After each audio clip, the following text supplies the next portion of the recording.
안녕하세요. 저는 50대 후반이 된 여자입니다.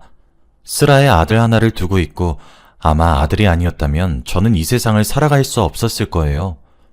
지금 생각해도 아들 하나는 정말 잘 낳은 것 같네요. 저의 전 남편은 얼마 전 하늘나라로 갔습니다. 오늘은 그 이야기를 한번 해드리려고 해요. 저와 남편은 어린 나이에 결혼을 했습니다. 혼전 임신으로 아이가 먼저 생겨버렸고 고민할 틈도 없이 자연스럽게 결혼을 진행했죠. 그런데 무엇보다 저희는 연애 기간이 굉장히 짧았고 서로에 대해 아는 게 잘 없었어요.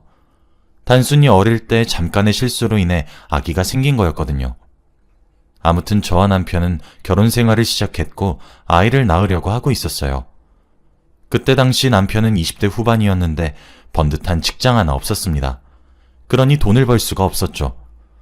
그런데 이뿐만이 아니었습니다. 집에 자주 들어오지도 않았고 여자 문제와 가정폭력, 거짓말까지 정말 최악의 조건을 다 가지고 있는 남자였죠. 처음 만났을 때에는 굉장히 다정다감하고 착한 남자였는데 같이 살고 보니까 전혀 아니더군요. 제가 전생에 무슨 죄를 지었길래 이런 남자를 만났는지 정말 슬펐고 하루하루가 지옥 같았습니다. 아침에 눈을 뜨기가 싫을 정도로 말이죠. 집에서 돈을 벌어오는 사람이 없으니 저는 임신한 몸을 끌고 일을 시작했어요. 사람들은 하면 안 된다고 조심해야 한다고 했지만 저는 당장 월세를 낼 돈도 없었기 때문에 절박했죠. 주위 사람들의 만류에도 불구하고 저는 일을 했습니다. 다들 제가 이렇게 임신을 한 상태에서 일을 하는 것을 보고 대체 어떤 남자가 임산부한테 일을 시키냐며 욕을 하더군요. 그렇게 저희 동네에 소문이 돌고 말았습니다. 저희 동네는 워낙 작고 누가 어디서 살고 무슨 직업을 가지고 있는지 다 알아요. 그래서 제 남편이 하루 종일 놀고 먹고 한다는 건 다들 쉽게 알 수 있었죠. 동네 사람들은 남편한테 여자에 미쳐서 마누라 고생시키는 놈이라는 별명을 달았고 손가락질을 하기 시작했습니다. 저는 아무 말도 하지 않았는데 사람들의 추측을 통해 생겨진 별명이에요. 그런데 남편은 그 사실을 알고 오로지 제 탓을 했습니다. 자기가 이렇게 손가락질 받는 이유는 저 때문이라고 하면서요. 도대체 제가 밖에서 무슨 말을 짓거리고 다녔길래 사람들이 자기한테 욕하냐고 하더군요. 저는 아니라고, 밖에서 당신 얘기 한 번도 한 적 없다고 말했지만 제 말을 믿을 리가 있나요? 남편은 화를 주체하지 못하고 다시 손이 올라갔습니다. 제가 비명을 지르면서 펑펑 울고 있으니까 동네 사람들이 저희 집 현관문을 따고 들어왔습니다. 제 울음소리를 듣고 동네 사람들이 온 것이었죠. 저와 남편의 광경을 보고 사람들이 말려주었습니다. 배는 미친 듯이 아파왔고 다행히도 사람들의 신고 덕분에 병원으로 갈 수 있었어요. 병원으로 가는 내내 혹시나 아이를 잃을까봐 두려운 마음을 가득 안고 눈물을 흘리면서 갔어요. 바로 수술실로 들어갔고 제가 눈을 뜨니 병실이었습니다. 그런데 왠지 모르게 느낌이 이상했어요. 결국 저는 유산이 되고 말았습니다. 남편은 저에게 미안하다는 사과의 말도 전혀 없었고 평소와 똑같이 술 먹고 놀고 그랬습니다. 제가 마음고생을 심하게 하고 있으니 의사 선생님이 스트레스 받으면 안 된다고 하더라고요. 저는 왠지 모르게 아이를 죽게 한 사람이 저 같아서 죄책감에 시달리고 말았어요. 아무것도 하기 싫고 아이를 따라가고 싶다는 생각만 한 채로 말이죠. 그런데 고맙게도 동네 사람들은 혼자 남겨질 저를 걱정해 주었고 많이 보살펴 주셨어요. 매일같이 저희 집에 오셔서 밥도 같이 먹어주시고 말동무도 해주었습니다. 그리고 저보고 정신과 상담을 받아보는 건 어떻겠냐고 하더군요. 그래서 정말 고맙게도 상담도 받고 약을 먹으면서 조금씩 상처를 치유하고 있었죠. 다시 일상생활로 돌아갈 수 있었고 조금씩 일을 시작했어요. 그동안 모아놨던 돈도 바닥을 보이고 있었고 매일같이 돈을 달라고 하는 남편을 말릴 수 없었거든요. 사람들이 왜 이혼을 하지 않냐고 많이들 물어보는데 그때 남편이 이혼을 시켜주지 않았습니다. 이혼이라는 말만 꺼내도 화를 불같이 내는 사람이었기에 화를 내는 게 더 무서웠거든요. 저는 다시 일을 시작했고 나름 생활도 안정적이게 되었어요. 그런데 또 어떻게 이럴 수 있나요? 제가 임신을 하고 말았습니다. 남편이 술김에 저지른 실수로 인해 임신이 되고 만 것이에요. 저는 무조건 이번 아이는 끝까지 지켜내겠다는 생각을 했습니다. 남편은 과거의 일 때문인 것도 있는지 임신을 했다고 하니까 더 이상 폭력을 행하지 않더군요. 저번보다 조금 더 편안하게 임신을 할 수 있었습니다. 그리고 아이를 낳았어요. 아들이었습니다. 남편은 아들이 생겨서 좋다며 노래를 불렀습니다. 작고 귀여운 아들이 저희 집에 오니까 집안 분위기도 사는 것 같더라고요. 남편도 집 밖을 자주 나가지 않았고 술도 덜 먹었죠. 그때 처음으로 행복이라는 게 뭔지 대충 감은 잡았던 것 같습니다. 그런데 이 행복은 정말 오래가지 않았어요. 아이가 새벽마다 울고 보채고 정신이 없으니까 다시 남편이 화가 났나 봐요. 집은 아예 들어오지 않았습니다. 술을 먹고 오거나 아침이 다 되어서 들어오곤 했죠. 차라리 집에 들어오지 않는 날이 더 나았어요. 집에 들어오지 않으면 맘 편히 육아를 할 수 있는데 남편이 들어오면 눈치를 봐야 하잖아요. 그래도 저는 남편의 화가 익숙하니 괜찮았습니다. 그런데 제가 정말로 이혼을 해야겠다고 결심을 했던 사건이 있었어요. 그날도 여느 때와 다름없이 남편은 들어오지 않고 있었고 집에는 저와 아들뿐이었죠. 새벽 4시가 다 되어서 집에 들어온 남편은 울고 있는 아들을 보고 막말을 내뱉었습니다. 시끄러워 죽겠어. 조용히 좀 하라고! 라고 했죠. 그런데 말로만 한 게 아닙니다. 그렇게 화를 내봐도 아기의 울음이 멈추지 않으니까 저는 너무 놀라서 미쳤냐고 소리를 빽빽 질렀어요. 아들이 위험하다는 생각이 드니까 눈이 돌더라고요. 이 집에 더 있다가는 우리 귀한 아들이 다칠 것 같아서 저는 그때 이혼을 하기로 결심했습니다. 다행히도 저희가 새벽 4시에 부부싸움을 하니까 이웃 사람들이 와서 남편을 말려주었고 그때 상황은 끝낼 수 있었죠.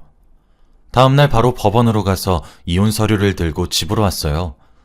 자고 있는 남편 옆에 이혼 서류를 두고 짐을 싸고 아들을 데리고 나갔습니다. 그리고 그곳에서 최대한 멀리 떨어진 곳으로 갔어요. 목적지도 없이 말이죠. 당연하게도 남편은 연락이 왔습니다. 절대 이혼은 안 된다고 하면서 말이죠. 그럼 전 신고를 하겠다고 했어요. 남편은 제 말에 비웃으면서 무슨 증거로 그렇게 당당하게 말하냐면서 아무 증거 없는 거 아니까 그냥 곱게 집으로 오라고 하더라고요. 그래서 그때 남편에게 본때를 보여주고 싶어서 정말로 신고를 했습니다. 정말 감사하게도 동네 분들께서 증언을 해주시고 집 근처에 CCTV도 많은 증거가 되었기 때문에 쉽게 고소가 가능했죠. 남편은 그렇게 감옥으로 갔습니다. 자연스럽게 저와 이혼도 가능했고 양육비도 받고 살 수 있었죠. 그런데 이 남자한테서 양육비를 받을 돈이 있겠나요? 가진 건 빚밖에 없는 사람입니다. 이 사람은 세상에서 자기가 제일 똑똑하고 잘난 줄 알아요. 배운 것도 없는데 말이죠. 드디어 이 사람과의 관계가 끝났다고 생각했습니다. 가끔씩 교도소에서 전화가 오는데 절대 받지 않았죠. 그리고 아이는 점점 커갔고 저는 돈을 벌이야 아이를 보살피랴 정신이 없어서 전 남편의 생각은 전혀 하지 못하고 있었습니다. 그러다 보니 출소를 한 기간이 지났다는 것도 까먹고 있었죠. 아들은 이제 고등학생이 되었고 대충 과거에 자신의 아빠가 어떤 사람이었는지 아는 눈치예요. 아들은 일찍 처리된 편이라서 제 앞에서 아빠라는 단어를 단 한 번도 말한 적이 없었고 다른 친구들을 부러워하거나 탓을 하지도 않았죠. 정말 고마웠습니다. 그런데 왜 전 남편은 잊을만 하면 나타날까요? 출소를 했는지도 몰랐고 몇 년간 연락을 전혀 하지 않았던 사이였기에 제가 조금 느슨해졌나 봅니다. 어느 날 모르는 번호로 전화가 오더라고요. 예전에 모르는 번호는 절대 받지 않았는데 아들을 키우니까 받아야 되는 상황이 많이 생기더라고요. 학교 선생님이나 학부모 등등 말이죠. 그래서 그날도 아무런 의심 없이 전화를 받았습니다. 그런데 목소리가 왠지 모르게 낯이 익었어요. 영수가 잘 지냈냐? 저는 그 한마디를 듣고 온몸에 소름이 끼쳤고 몇 년 전 아팠던 과거의 일이 파노라마처럼 머릿속에 지나갔습니다. 몇 년이 지나도 과거의 상처가 아물지 않았나 봅니다. 바로 저에게 전화를 건 사람은 전 남편이었어요. 저는 갑작스럽게 걸려온 전화에 손이 덜덜 떨렸고 목소리가 나오지 않더라고요. 그런데 그 사람이 하는 말은 정말 충격적이었습니다. 나 최정함이래. 당장이라도 저를 찾아와서 때릴 것 같은 사람한테서 이러한 말이 나오니까 기분이 묘하더라고요. 그래서 아무 말도 할 수 없었습니다. 제가 어떤 대답을 해야 할지 몰랐거든요. 그런데 그 사람이 다음으로 하는 말이 더 충격적이었어요. 나 곧 죽는데. 근데 이제 죽을 때가 되니까 너랑 아들이 너무 보고 싶다. 이제야 네 사랑이 정말 대단하다고 느꼈어. 이제서야 말하지만 정말 고맙고 미안했어. 그리고 영숙이 네가 너무 그리워. 내가 너무 미안해서 그런데 아들이랑 너랑 만나서 진심으로 사과하면 안 될까? 한 번도 이 사람 입에서 이런 슬픈 말이 나온 적이 없었는데 정말 감옥에 갔다 와서 사람이 되었는지 색다르더라고요. 저는 너무 놀라서 전화를 냅다 끊어버렸습니다. 심장이 미칠 듯이 터질 것 같았고 어떻게 해야 할지 모르겠더라고요. 그리고 죽는다고 생각하니까 조금 당황스러웠습니다. 그런데 그렇다고 과거를 절대 용서할 생각은 없었어요. 과연 이 사람을 만나는 게 맞는 건지 아니면 죽던 말던 그대로 내버려 두는 게 맞는 건지 고민이 되었죠. 저는 원래 고민을 아들과 같이 이야기를 나누는 편인데 이번 일을 말할 수 없었습니다. 아들한테 아빠에 관련된 이야기를 단 한 번도 꺼낸 적이 없었거든요. 그리고 혹시라도 아들이 그 사람한테 흔들릴까봐 겁이 났습니다. 그렇게 한 몇 주 동안 고민만 했던 것 같아요. 제가 하루 종일 전 남편 전화 생각에 빠져서 어떻게 해야 할지 고민을 한다고 정신머리를 놓고 있으니까 아들이 무슨 일 있냐고 물어보더라고요. 말할지 말지 정말 고민이 되었지만 끝까지 말하지 않았어요. 그런데 이게 몇 주가 되니까 아들도 대충 눈치를 챈 기분이더군요. 어느 날 주말에 또다시 익숙한 번호로 전화가 왔어요. 딱 봐도 전 남편이었죠.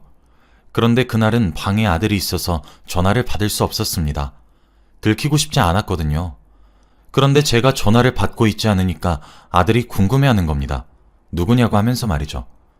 저는 모르는 사람이라고 안 받아도 된다고 말을 돌렸지만 아들은 자기가 대신 받아주겠다며 제 휴대폰을 들고 전화를 받고 말았어요. 제가 말리려고 할 때는 이미 아들이 휴대폰을 들고 있었습니다.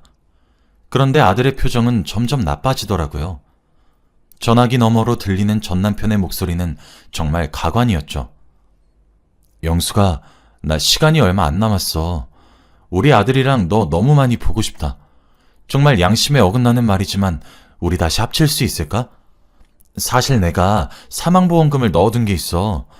그런데 우리가 가족으로 등록되어 있지 않아서 내가 모아둔 사망보험금을 아들이랑 너한테 주질 못해. 그래서 서류상으로만 그렇게 등록하고 내가 죽고 나서 다시 갈라서도 돼. 그러니 제발 딱 한 번만 만나면 안 될까? 아들은 태어나서 처음으로 들어보는 아버지의 목소리에 눈물이 차오른 게 아니라 화가 잔뜩 나 보였어요. 그리고 전화를 뚝 하고 끊었습니다. 그러면서 저를 빤히 쳐다보더군요. 저와 아들 사이에는 아무 말도 오고 가지 않았습니다. 왠지 모르게 아들은 저한테 배신감을 느낀 것 같아요. 사소한 고민 하나까지도 서로 대화를 하면서 풀어나가던 모자 사이였는데 이렇게 중요한 문제는 제가 한마디도 안 했으니까요. 미안하긴 했습니다. 그렇게 한 몇 분간 서로 생각에 잠기다가 아들이 먼저 입을 열었어요. 내가 아버지 보러 갈게. 아들은 자기 혼자서 아버지를 보고 오겠다고 했고 저보고는 집에서 있으라고 하더군요. 혹시 모를 위험 상황을 대비해서 말이죠. 저는 알겠다고 했고 전 남편에게 주소를 받아서 아들을 보냈습니다. 혹시라도 아들이 다칠까봐 너무 걱정이 되긴 했지만 예전과 다르게 어엿한 성인이니 믿어보려고 했죠. 저는 집에서 기다리는 동안 정말 많은 생각을 했어요. 정말로 전 남편이 췌장암일까 아니면 거짓말로 속여서 아들을 납치한 건 아닐까 하며 오만 상상을 다 했죠. 아들은 연락을 받지도 않았고 전화를 걸어도 연결음만 갔습니다. 시간이 지날수록 두려움에 떨고 있었고 경찰서에 신고까지 하려고 했죠. 그런데 한 3시간 뒤에 아들이 집으로 돌아왔어요. 아들의 표정을 보니 세상 잃은 표정을 하고 있더라고요. 도대체 무슨 일을 겪고 왔는지 가늠이 안 될 만한 표정이었죠. 아들은 의자에 앉아서 멍하니 허공만 바라보고 있었습니다. 저는 보채지 않았고 아들이 말을 꺼내길 기다리고 있었죠. 그리고 한 10분 후에 입을 열더라고요. 엄마, 내가 하는 말 듣고 놀라지 마. 아빠가 한 말들 다 거짓말이야. 저는 아들이 하는 말을 듣고 굉장히 놀랐습니다. 아빠 췌장암은 맞는데 병원비가 없었던 거야.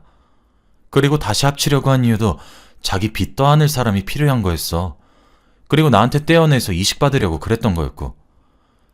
그냥 돈이 없고 만나던 여자랑 헤어져서 우리한테 빌부터 살려고 그랬던 거야. 그래서 다신 연락하지 말라고 하고 왔어. 아들의 말을 듣고 제가 그 사람한테 조금이라도 연민의 감정을 느꼈다고 생각하니까 제 자신이 너무 한심하더라고요. 만약 아들이 없었다면 이 사실을 전 알지 못했겠죠. 눈물이 펑펑 흘렀습니다. 제가 너무 바보 같고 아들한테 미안해서요. 아들은 우는 저를 달래주면서 엄마, 이제 우리 둘이서 살자. 나 이제 아빠 없는 사람 할 거야. 그 사람이 죽던 말던 난 상관 안 해. 라고 했죠. 저도 그 말에 동의했고 전 남편에게 큰 배신감을 느꼈습니다. 저희는 다시 한번 그 사람한테 배신을 당했고 이젠 연락도 받지 않았습니다. 그런데 몇 달 후 문자가 왔어요. 바로 전 남편이 생을 마감했으니 장례식장으로 오라는 문자였죠. 저와 아들은 그 문자를 무시했습니다. 아예 남남과 다름없으니까요. 그 사람이 생을 마감했다는 소식을 들으니까 왠지 모르게 후련했고 수십 년간 쌓여있던 묵은 때를 벗겨낸 기분이었습니다. 아들은 조심스럽게 저에게 다가와서 저를 꼭 안아주었고 저도 아들을 안아주었어요. 드디어 지옥 같았던 그 사람의 굴레에서 벗어났다는 생각이 들었죠. 그 사람의 장례식장에는 발도 들이지 않았고 저와 아들은 그 사람을 잊고 살기로 했답니다. 지금 이렇게 글을 쓰면서 과거를 회상하니까 기분이 되게 묘하네요. 아들이 없었다면 정말 힘들었을 것 같아요. 아들 하나는 정말 잘 낳은 것 같습니다. 아들도 이제는 고민거리가 있으면 숨기지 말고 자기한테 다 말하라고 해요. 저도 이번 일을 계기로 그렇게 하기로 결심했습니다. 여러분도 섣부른 결혼은 하지 않았으면 좋겠습니다. 저는 결혼 생활 내내 지옥 같았거든요. 지금은 정말 행복한 인생을 살고 있습니다. 제 이야기는 여기까지예요. 들어주셔서 감사합니다.